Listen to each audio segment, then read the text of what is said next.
Mars media நேயர்களுக்கும் அன்பர்களுக்கும் இந்த நாள் இனிய நாளாக அமைய எல்லாம் வல்ல இறைவனை பிரார்த்திக்கின்றோம். இந்த சேனல் உங்களுக்கு பிடிச்சிருந்தா மறக்காம சப்ஸ்கிரைப் பண்ணுங்க, ஷேர் பண்ணுங்க, லைக் பண்ணுங்க, கமெண்ட் பண்ணுங்க. ஓம் ஸ்ரீ குருப்யோ நமः. வக்ரதுண்ட மகாகாய சூரியகோடி சமப்பிரப நிர்விக்னம் குருமே தேவ சர்வகாரியேஷு சர்வதா. மாஸ் மீடியா நேயர்கள் எல்லாருக்கும் ஜோதிட குருஜியின் இனிய வணக்கங்கள், வாழ்த்துக்கள், ஆசீர்வாதங்கள். எனதுருமை மேஷராசி நேயர்களே, இந்த பதிவுல நம்ம என்ன பார்க்க போறோம் அப்படின்னா, நிகழும் மங்களகரமான குரோதி வருடம் ஆவணி மாதம் ராசி பலன். இந்த ஆவணி மாசத்துல அற்புதமான நிகழ்வுகள்லாம் இருக்கு. கோகுலாஷ்டமி, விநாயகர் சதுர்த்தி எல்லாமே. அந்த வகையில கிரக நிலைகள்னு பாத்தீங்கன்னா, மாத ஆரம்பத்துல தனவாக்கு குடும்பஸ்தானத்துல 9, 12 குடைய அதிபதி குரு, பாக்கியஸ்தானாதிபதி, விரையாதிபதி. இந்த குரு பகவான் தான் உங்களுக்கு பாக்கியத்தை அனுபவிக்கிறதுக்கு ஒரு வாய்ப்பு, அதே சமயம் செலவுகளையும் கொண்டு வந்து வைக்கிறார். அதே சமயம் உங்களது ராசிநாதனும் அஷ்டமாதிபதியுமான செவ்வாய் பகவான் 2 பேரும் தனவாக்கு குடும்பஸ்தானத்துல இருக்கா, 2ஆம் இடத்துல. குருமங்கள யோகத்தை பரிபூர்ணமா உங்களுக்கு கொடுத்துட்டு இருக்கா. இதெல்லாம் நான் எதுக்காக சொல்றேன்னா, இந்த வாய்ப்பெல்லாம் நீங்க உபயோகப்படுத்திக்கணும். அதாவது எந்தெந்த கிரகங்கள் எந்தெந்த இடத்துல ஒரு நல்ல இடத்துல இருக்கோ அந்தந்த இடத்துல இருக்கும் போதெல்லாம் நம்ம அதை உபயோகப்படுத்திக்கிறது ரொம்ப நல்லது. உத்தியோகம் அப்படின்னு பார்த்தீங்கன்னா, நீங்க எடுக்கிற காரியங்கள்லாம் இப்ப அற்புதமா நிறைவேறும்.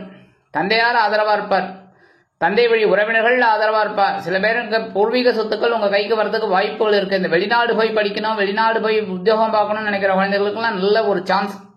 அதெல்லாம் நீங்க உபயோகப்படுத்திக்கணும். புரியுறதா? அதாவது எதுக்காக நான் சொல்றேன்னா, இந்த லேசியா இருந்து அதை விட்டுறக்கூடாது.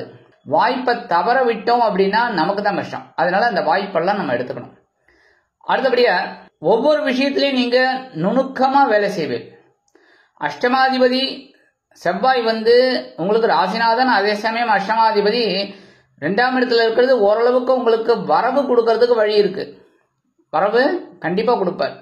அதே மாதிரி குடும்பத்துக்கு தேவையான சில நல்ல கவனிங்கோ, தேவையான சில வேலைகள்லாம் செஞ்சுட்டு இருப்பேள். சரியா? அதுக்கே உங்களுக்கு குடும்பத்துல ஒரு சந்தோஷம் இருக்கும், குடும்பத்துல உங்களுக்கு மதிப்பு மரியாதையும் இருக்கும்.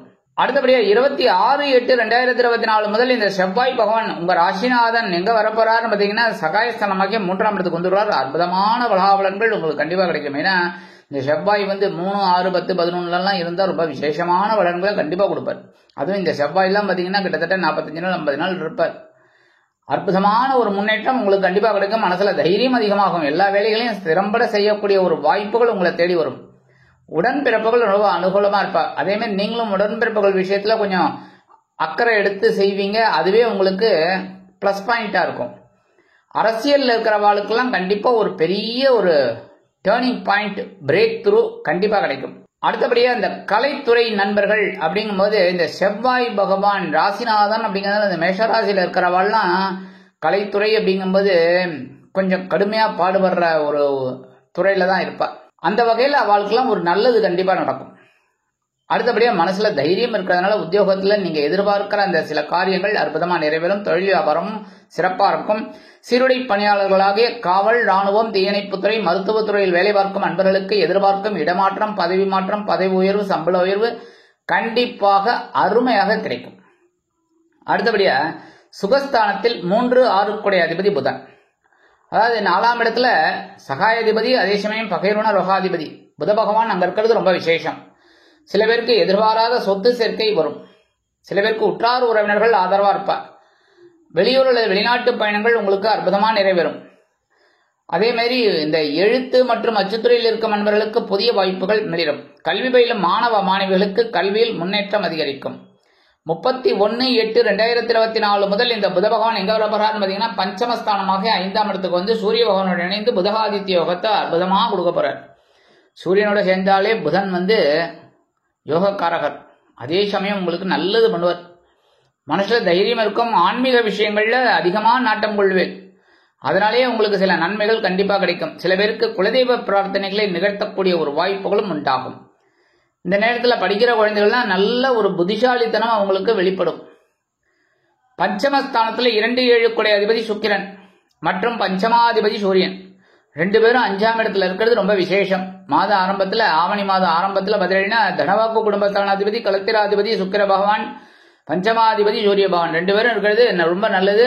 அதே சமயம் குழந்தைகள் ஆதரவா இருப்பா. குழந்தைகளின் மூலமா நீங்க எடுக்கிற காரியங்கள்லாம் அற்புதமா நிறைவேறும். இந்த குழந்தைகளுக்காக நீங்க சில கல்வி செலவுகளை மேற்கொள்ள வேண்டி வரும்.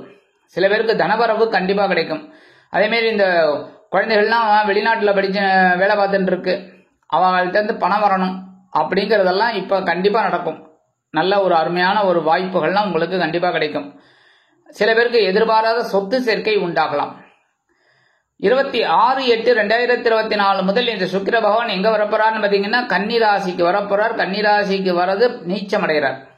6ஆம் இடத்துல இருக்கிறது ரொம்ப விசேஷம் அப்படின்னாலும் பரவாயில்லை, அப்படின்னாலும் நீச்சம் அடைகிறது கொஞ்சம் கஷ்டம்தான். ஏன் அப்படின்னா 2-7 கூடிய அதிபதி சுக்கிரன்.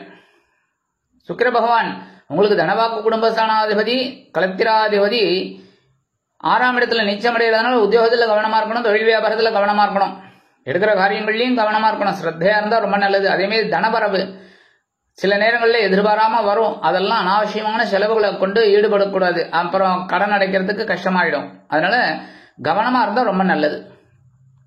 அடுத்தபடியா பகைருண ரோகஸ்தானத்துல கேது பகவான், விரயஸ்தானத்துல ராகு பகவான். கெட்டவன் கெட்டிடில் கிட்டிடன் ராஜயோகம், 2 பேரும் மறைவு ஸ்தானத்துல இருக்கா. ஓரளவுக்கு உங்களுக்கு தைரியத்தை கொடுத்துட்டு இருக்காங்க. அதாவது எவ்வளோ பிரச்சனைகள் தலைக்கு மேல ஓடின்னு இருந்தாலும், அதாவது ஒரு வசனம் உண்டு, என்னன்னா தலைக்கு மேல வெள்ளம் போயிட்டா சாணம் என்ன முழம் என்னம்பாங்க. அவ்வளவு தூரம் போயிடுது, அதுக்கப்புறம் என்ன அப்படிங்கிற மாதிரி உங்களுக்கு ஏகப்பட்ட பிரச்சனைகள். அப்படின்னாலும் இந்த நேரத்துல கேதுவும் ராகும் உங்களுக்கு சாயா கிரகங்கள் அற்புதமான ஒரு முன்னேற்றத்தை கொடுத்துட்டு இருக்காரு. எப்படின்னா சமாளிக்கிற ஒரு ஆற்றத்தை கொடுத்துட்டு இருக்காரு.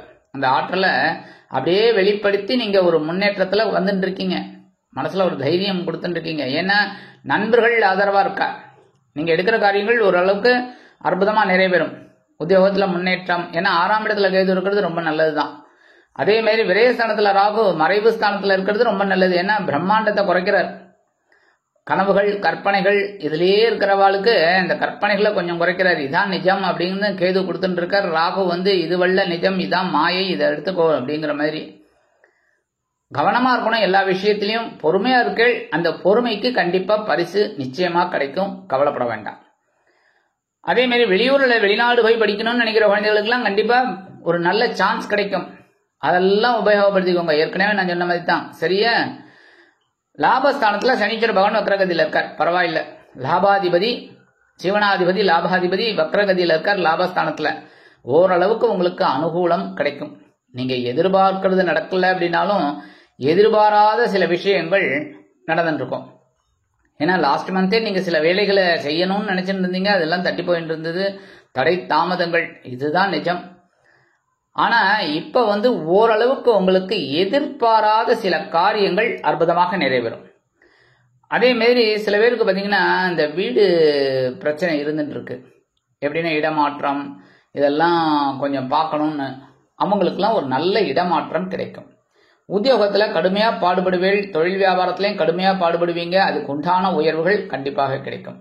அதுக்காகத்தான் சொல்றேன், ஆரம்பத்துல இருந்து சொல்றேன், விடாமுயற்சி உங்களுக்கு வெற்றியை கொடுக்கும். கவனமா இருக்கணும். ஒவ்வொரு விஷயத்திலும் நிதானமா ஸ்டெப் பை ஸ்டெப் போயிட்டே இருக்கணும். என்ன அப்படின்னா இந்த உலகம் ரன்னிங், எல்லாரும் ஓடிண்டே தான் இருக்கணும்.